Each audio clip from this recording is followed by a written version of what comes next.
Hola, buenas tardes a todos. Gracias por estar aquí.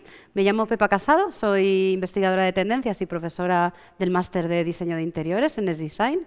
Y esta tarde vamos a hablar de las tendencias que están sucediendo a nivel global y cuál es el efecto que tienen en el diseño, tanto de interiores como de producto. Es decir, cómo todos los fenómenos que suceden en la sociedad, en la cultura y en la industria tienen un reflejo muy evidente a la hora de diseñar esos espacios, de las texturas, de los colores y sobre todo también de cuál es la relación que se establece entre esos espacios y esos productos y las personas y todos los usuarios que estamos en contacto con ellos. De alguna manera, durante estos últimos meses y bueno, casi 2 años, hemos vivido una gran transformación y de hecho hemos hablado muchísimo de tendencias, sobre todo de cómo la pandemia ha sido un gran acelerador de tendencias. Es como ese momento como de gran cambio. Va a ser a nivel seguramente de historia un momento que va a marcar un antes y un después. No quiere decir que el mundo sea completamente nuevo, pero sí que es cierto que hay cosas que van a cambiar y hay determinados valores que van a ser más importantes. ¿Qué ha pasado en todos estos meses? Parece que han pasado muchas cosas y a la vez parece que nos hayamos parado, que no haya pasado nada como proponían estos artistas en estas portadas ficticias de grandes cabeceras, ¿no? Que estaban completamente vacíos. Esta paradoja entre que parece que no pasa nada y a la vez que pasan muchas cosas representa muy bien ese cambio que estamos viviendo en el diseño. Un cambio que nos habla de incertidumbre, sobre todo, de no saber qué va a pasar. Es lo que hemos llamado como el gran cambio del diseño. Como os decía, va a haber un antes y un después. A partir de ahí, lo que hemos trazado en Futurea, en mi consultora de investigación de tendencias, es una especie de mapa que representa todas esas tendencias que estamos viviendo. Esas tendencias en diseño las vamos viendo con diferentes manifestaciones. Esa es una parte muy interesante y muy importante cuando trabajamos las tendencias. Es decir, un movimiento muy claro que puede tener que ver con el autocuidado tiene manifestaciones distintas a lo largo del tiempo. Es decir, que las tendencias están siempre en constante transformación. Es, por lo tanto, también una disciplina muy dinámica, es decir, uno no puede ver cuáles son las tendencias hoy en día y quedar separado, sino que día a día tienes que ver qué está pasando. Vamos a ver esas 4 grandes tendencias y cuáles son sus manifestaciones en el diseño y, a su vez, también cómo las podemos trabajar desde el trabajo del diseño de interiores. La primera de las tendencias es Time to Heal. De hecho, ha sido heal o sanar, curar. En cualquier idioma que lo queráis buscar, ha sido una de las palabras más buscadas en Google durante 2021. Hemos hablado muchísimo del autocuidado y de cómo, obviamente, durante el primer encierro se convirtió en una rutina muy importante porque nos reconectaba con nosotros mismos y nos ayudaba de alguna manera a superar un evento traumático, ¿no? Como fue la primera ola de esa pandemia y todo lo que ha sucedido después. Es decir, esta idea del autocuidado, del sanar, es algo muy importante en todos los sectores del diseño. De hecho, 1 de cada 3 consumidores o personas dicen que van a seguir con esos rituales de autocuidado y eso tiene un efecto muy claro en el mundo del diseño. Vamos a ver como 2 grandes manifestaciones de esta idea de la sanación y del autocuidado o de la terapia. La primera de ellas es esta que he llamado home therapy, ¿no? Es decir, una terapia hogareña, y la segunda, vibrant functionality, que tiene una visión completamente distinta de cómo nos acercamos a la sanación. Desde luego, una de las cosas evidentes que ha pasado es que hemos hablado muchísimo de salud mental y de salud emocional. Es decir, que la salud es algo mucho mayor de lo que entendíamos antes, o por lo menos esa parte de la salud emocional ha cobrado muchísima más importancia en nuestras rutinas de autocuidado diario. La primera de las manifestaciones, Home Therapy, habla sobre todo de cómo el hogar se ha convertido en un espacio importante para nosotros. Obviamente nos hemos pasado todos 2 meses encerrados en casa y fueron críticos, en el sentido que, bueno, aprendimos mucho de nuestros hogares, ¿no? De alguna manera fue como un test de producto enorme y global que todos hicimos y nos dimos cuenta de lo que nos gustaba de nuestra casa y lo que no nos gustaba, lo que nos hacía felices y lo que no nos hacía felices. Y eso también ha llevado a que cambiemos muchas cosas dentro de nuestro hogar. ¿Cómo se representa esto dentro de esta primera tendencia de Time to Heal? La casa se convierte en un espacio de autocuidado, en una especie de espacio terapéutico. Y esto lo vemos representado en gran cantidad de productos. Hay cuestiones muy importantes como van a ser la calidad del sueño, que nos preocupa muchísimo. Y de hecho es un sector que ha evolucionado muchísimo precisamente porque estamos más preocupados no solo por cuánto dormimos, sino por cómo y la calidad con la que lo hacemos. Ahí estamos viendo, desde el punto de vista del interiorismo, cómo se trabaja el dormitorio como un espacio mucho más calmado, ¿no? Donde la parte funcional obviamente sigue siendo importante, pero es un espacio que a la vez se convierte en una especie de refugio personal, ¿no? El dormitorio, la habitación, va a ser un espacio importante de conexión con uno mismo. Y bueno, si vamos a mirar lo que ha pasado en Instagram o en TikTok, pues bueno, estamos viendo muchísimas Instagramers que, por ejemplo, retransmiten desde su dormitorio. Es decir, cómo el dormitorio se ha convertido en un elemento o un lugar fundamental para el autoconocimiento y para estar bien con uno mismo, es una parte muy importante. A la vez, por ejemplo, en el sector de la iluminación ha cobrado muchísima importancia todo lo que tiene que ver con la luz que se adapta a los ritmos biológicos, ¿no? Es decir, que hay nuevos factores de diseño que van a afectar al interiorismo y que tenemos mucho más en cuenta que antes. De hecho, pasamos muchísimo tiempo de nuestro día a día en espacios interiores y a veces no le dedicamos el tiempo suficiente.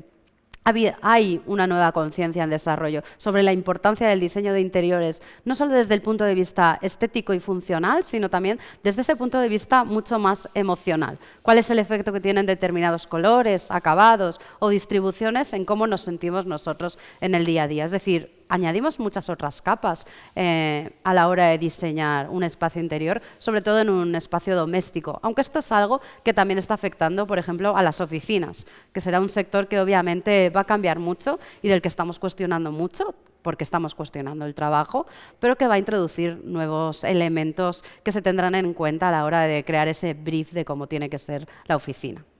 ¿Cuáles son los elementos de diseño que vemos dentro de esta manifestación? Por ejemplo, dentro del diseño de moda ha sido muy interesante cómo toda esta categoría del loungewear, ¿no? Que es como ropa de estar por casa, sería como la forma en que la llamábamos antes, ha incrementado muchísimo sus ventas, ¿no? Y si vemos a las tiendas podemos verlo, ¿no? Todo este tipo de tejidos mucho más cómodos, este tipo de patronajes que están pensados para el relax más que para el show-off, van a ser fundamentales para entender muchas de esas nuevas marcas de moda que están surgiendo. A la vez, la texturización de las superficies va a cobrar cada vez más importancia. Esto lo vemos, por ejemplo, con el desarrollo de tecnologías hápticas. Algo que hemos sufrido todos durante la pandemia ha sido la fatiga del Zoom, ¿no? Por eso os agradezco más que estéis esta tarde aquí con nosotros. Pero de alguna manera todo lo que tiene que ver con el contacto con lo físico, con el contacto con lo táctil, sobre todo cuando diseñamos espacios interiores, va a ser algo muy importante en la forma en que entendemos la relación entre objeto y usuario. Es una manifestación que, por lo tanto, es muy interesante, sobre todo en el diseño de hogar, y que va a ser de gran crecimiento, es decir, que es uno de esos grandes fenómenos que vamos a ver cómo va creciendo con el tiempo. La segunda de las manifestaciones de esta tendencia de Time to Heal tiene una dirección completamente distinta. Es la que hemos llamado Vibrant Functionality, y de lo que habla es de precisamente cómo podemos sanar a través de la alegría o la esperanza, ¿no? La esperanza va a ser uno de esos drivers fundamentales o esas emociones fundamentales para entender los próximos años y que nos van a ayudar a sobrellevar esta especie de shock postraumático, ¿no? ¿Cómo está afrontando el diseño esta idea? Lo está afrontando a través de generar o convertir elementos muy cotidianos, muy sencillos, pequeños objetos de decoración o con los que nos relacionamos en el día a día, en objetos extraordinarios, ¿no? A través de sencillamente una paleta de color muy vibrante, muy colorida, de espacios que buscan la diversión, que buscan conectar y sobre todo también no solo es una manifestación que habla del color, es una manifestación que habla de la conexión entre las personas. Me gusta mucho este ejemplo que veis aquí, que es un sillón que está pensado para que se relacionen pues, personas de edad avanzada con niños, ¿no? Pensando en cómo tiene que ser el asiento para cada uno de ellos, para que sea ergonómicamente adecuado y que a la vez genere un espacio donde hay una relación social y personal entre estos dos individuos. Es decir, que esta manifestación en realidad de lo que nos habla es de cómo podemos acercarnos al otro, de cómo podemos estar más conectados con la sociedad. Es decir, que esa parte de esperanza, de solidaridad, que ha sido uno de los grandes valores que han emergido de la pandemia, son fundamentales también dentro de esta manifestación. Como veis, una manifestación muy colorista y que habla del día a día y que habla de la diversión. Y es una manifestación que va a ser mucho más importante en el ámbito doméstico, pero que estamos viendo también en los espacios contract, ¿no? Como pueden ser oficinas, como pueden ser tiendas o incluso hoteles, ¿no? Todos estos hoteles que están surgiendo un poco de evasión, de diversión y que precisamente apuestan por el color y por otro tipo de propuestas formales. La segunda de las tendencias es la que hemos llamado Conscious Deceleration. Conscious Deceleration yo creo que habla por sí misma, ¿no? Es otra de las grandes reflexiones que ha habido durante la época de pandemia, que ha sido el cómo consumimos, ¿no?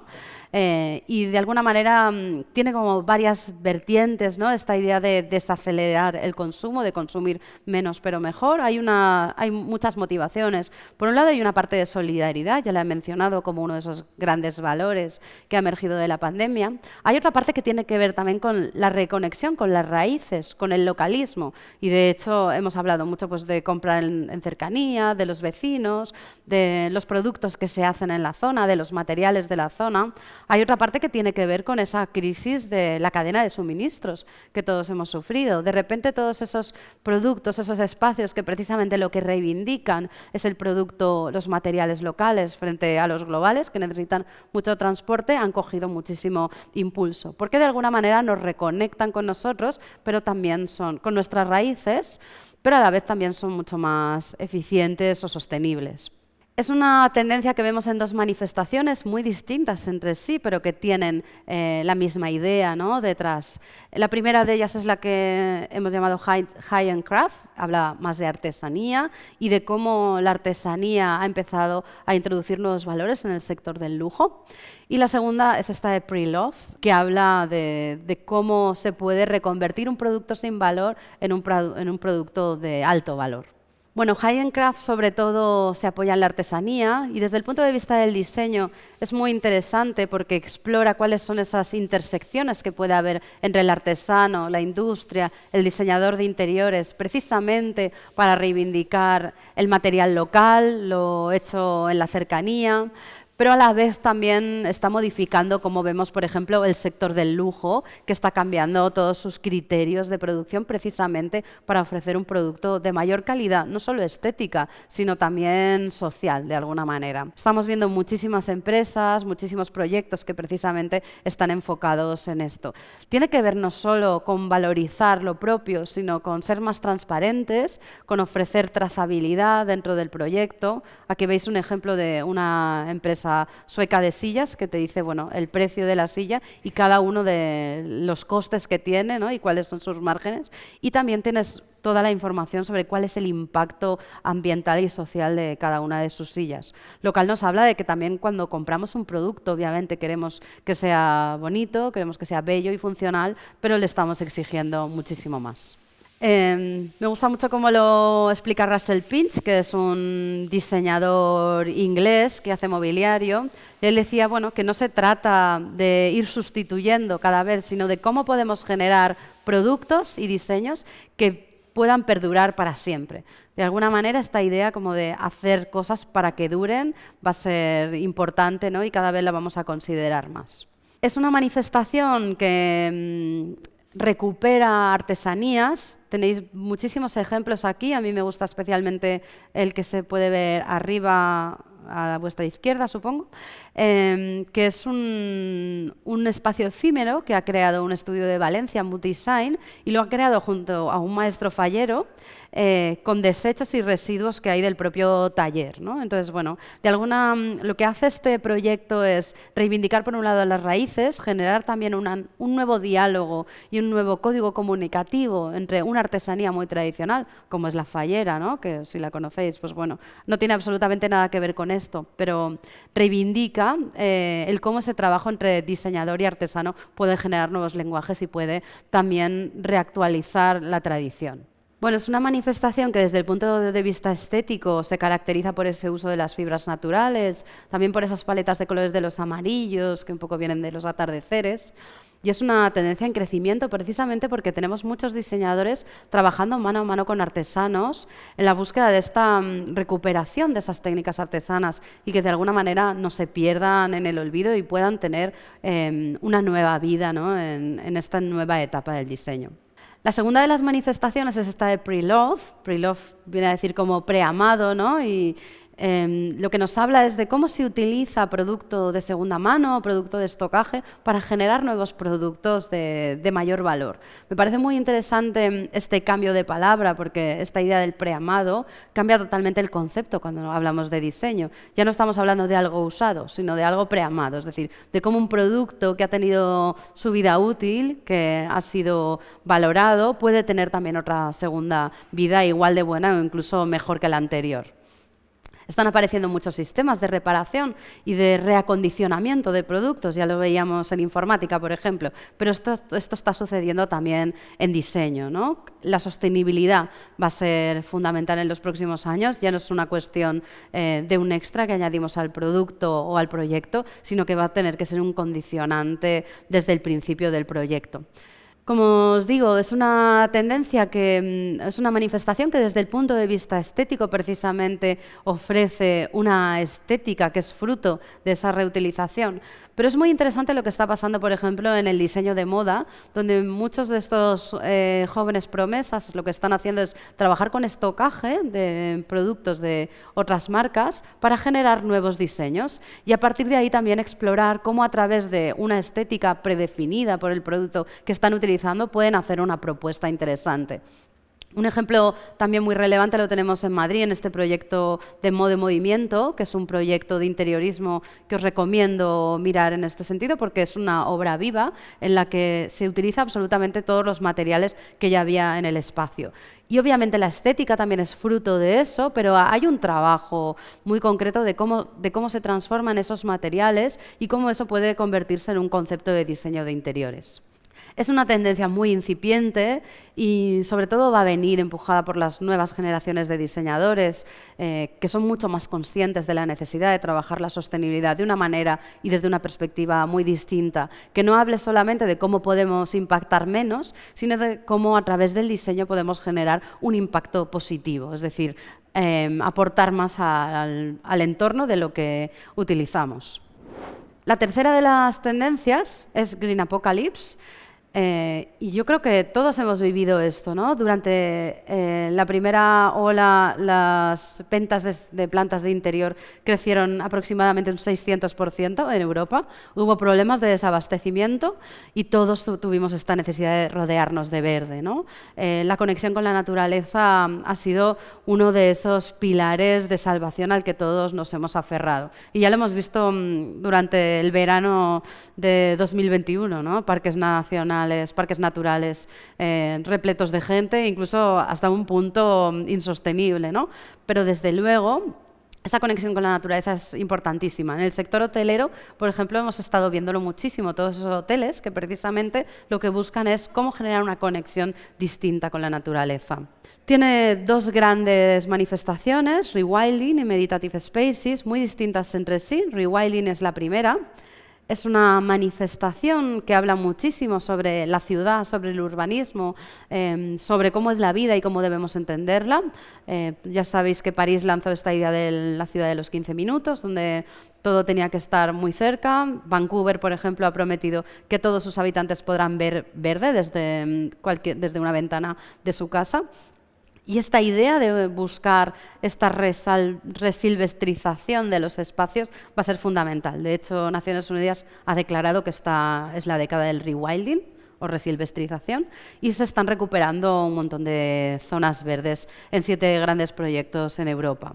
Esa conexión con la naturaleza la hemos visto en todos los espacios, en la ciudad y en cómo la conexión con lo verde se ha convertido en un elemento crítico en esos nuevos planes de urbanismo que están surgiendo en todas las ciudades de todo el mundo. Es decir, conectar con la naturaleza de una manera ya sea muy literal, con las plantas invadiendo nuestros espacios, o un poco más poética, como puede ser pues, bueno, estas lámparas que veis aquí, que en realidad no son hojas reales, pero lo parecen, o todos estos elementos de tecnología que van a introducir elementos verdes de una u otra manera dentro de los espacios. Es decir, hay una revolución verde que va a entrar y que no se trata únicamente de meter plantas, sino de cómo podemos generar espacios que conecten de una manera con la naturaleza. De hecho, una cosa muy evidente que hemos visto es cómo los cerramientos han crecido en tamaño. Por ejemplo, las ventanas. Lo estamos viendo en arquitectura y sobre todo en reformas en viviendas unifamiliares. Hay otra cuestión fundamental que habla de la polución del aire, ¿no? Esta idea del sanar va a ser algo transversal en absolutamente todas las tendencias. La calidad del aire, por ejemplo, es una de esas cuestiones que nos preocupan. De hecho, hay datos que ya nos avisan de que la calidad del aire en el interior de las viviendas es peor que en el exterior. Es decir, necesitamos trabajar de alguna manera cómo a través de la tecnología o de soluciones simples podemos mejorar esa calidad del aire para mejorar la salud. La segunda de las manifestaciones de Green Apocalypse habla de una vertiente totalmente distinta, ¿no? Desde el punto de vista de los espacios va a ser fundamental en el diseño de interiores, porque precisamente nos está hablando de cómo podemos reconectar con nosotros mismos. Es decir, que esta idea del autocuidado que veíamos en la primera manifestación, donde la parte social era muy importante, en esta tendencia la vemos desde el punto de vista más personal, más introspectivo. Y de hecho, una gran tendencia que estamos viendo en diseño de interiores es la creación de estos espacios que parecen casi monacales, ¿no? Como si fuera un monasterio o una iglesia, que se elimina todo aquello que hace ruido para reducirlo a lo esencial, precisamente buscando un espacio como muy primigenio y conectado con nosotros mismos. No es el minimalismo que veíamos en los últimos años, sino que es un minimalismo no tan cálido, pero sí un poquito más rústico, un poco más en crudo, en la manera en que se relaciona con la naturaleza o con la geología.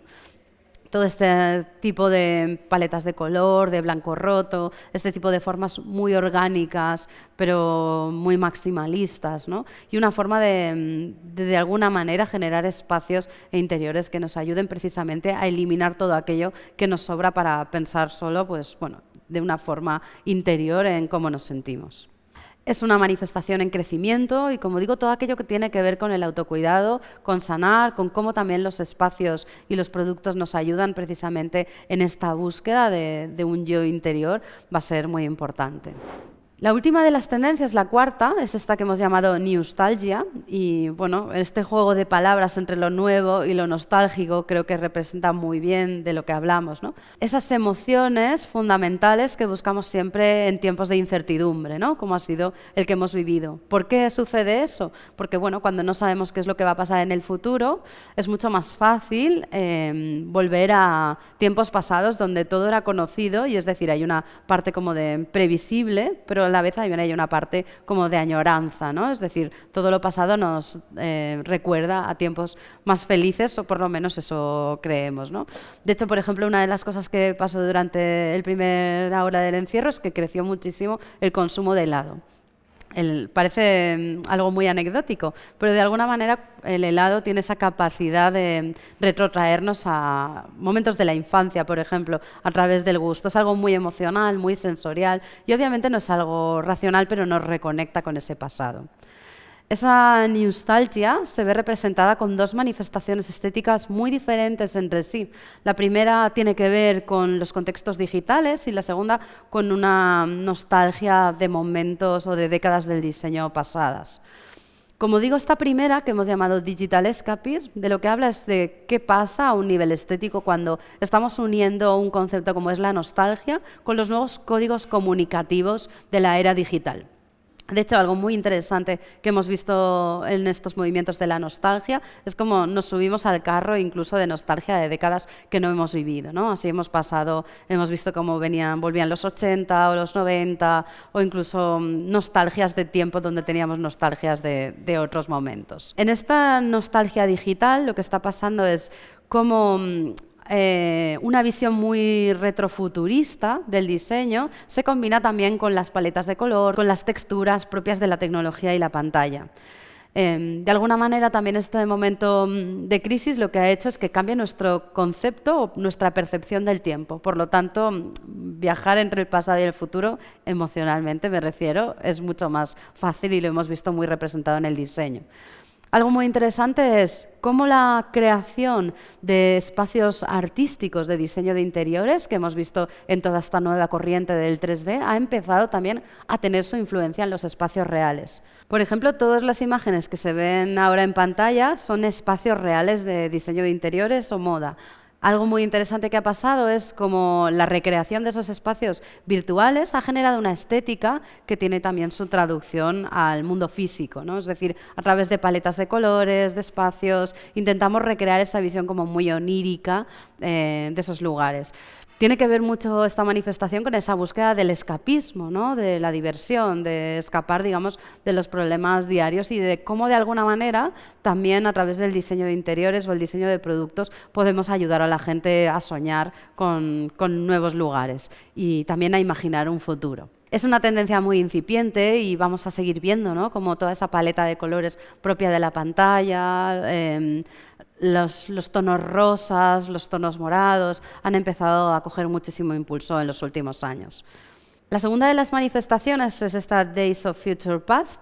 Es una manifestación también muy nostálgica, pero que en lugar de ir a este retrofuturismo, lo que va es a buscar a los orígenes, bueno, a décadas pasadas del diseño, ¿no? Sobre todo se inspira del diseño italiano de los años 60 y 70, pero también en las últimas décadas del Art Deco que pudimos ver en zonas como en ciudades como Miami, por ejemplo, en los años 50, 40 y 50.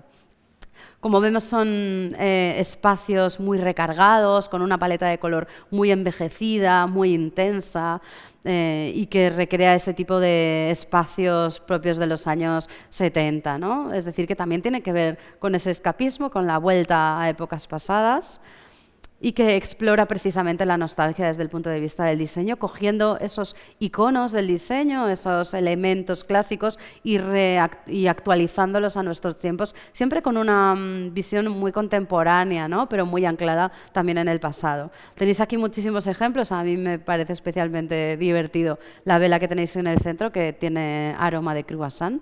Entonces creo que habla muy bien de cómo también estamos hablando de una tendencia muy sensorial, que no solo trabaja la parte de texturas, de la vista o de los colores, sino que también trabaja una parte muy emocional, como puede ser el aroma, ¿no? Que es algo muy importante cuando hablamos de las memorias y el recuerdo. Bueno, es una tendencia en crecimiento que vamos a ver más y sobre todo una tendencia muy interesante porque tiene mucho movimiento, ¿no? Esto pasa siempre en todas aquellas tendencias de nostalgia, donde recurrentemente y año a año vamos viendo cómo se buscan en este baúl de los recuerdos nuevas inspiraciones que trabajar. De hecho, por eso es una tendencia tan dinámica, ¿no? Y vamos viendo cómo de forma recurrente se van rebuscando en estas referencias de épocas pasadas. Bueno, en general tenemos un mapa de tendencias muy variado y yo creo que esa es una de las cosas interesantes que nos proporciona la investigación de tendencias, es decir, no hay una sola tendencia en un momento, sino que hay muchas. Y esto cada vez es más cierto porque como personas, como usuarios del espacio, somos cada vez más diversos. Eso es importantísimo a la hora de plantearnos un proyecto de diseño de interiores o de producto. Tenemos que entender a quién va dirigido y sobre todo también tenemos que entender cuál es el mensaje, cuál es el propósito de ese proyecto. Así que bueno, os dejo con este mapa, que creo que hay muchísimo donde elegir, pero sobre todo como ideas fundamentales ahí tenemos esta idea de la sanación, el escape y la sostenibilidad como drivers que están detrás de todas las tendencias que vamos a ver, no solo ahora, sino en los próximos años. Así que muchísimas gracias por estar aquí y bueno, tenéis también la zona del chat si queréis dejar algunas preguntas y podremos ir respondiendo. Muchas gracias y buenas tardes.